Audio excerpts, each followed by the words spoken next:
சொல்லுவோம். அல்லேலூயா. கரை இல்லாமலே குற்றம் இல்லாமலே கர்த்தருக்காய் வாழ்ந்து நம்ம என்ன செய்வோம்? முன்னேறுவோம். நான் வரும்போது சிம்சோன் கதையை சரித்திரத்தை படிச்சுக்கிட்டு இருந்தேன்.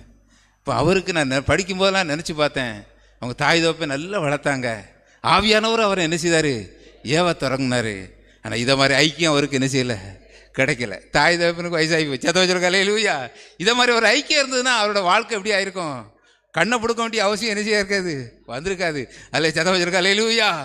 அவரும் கடைசி காலத்தை நல்லா முடிச்சிருப்பார். அல்லேலூயா. இப்போ நான் படிக்க பார்த்தேன். நம்ம ஐக்கியத்துக்கு நன்றி சொன்னேன். ஆண்டவரே, எங்களுக்கு எவ்வளோ பெரிய ஐக்கியத்தை தந்து இன்னைக்கு ஆவியினால் நிரப்பி உங்களை என்னையும் கரை இல்லாமலே குற்றம் இல்லாமலே கர்த்தருக்காய் வாழ்ந்து என்ன செய்வோம்? முன்னேற்றத்தை நம்ம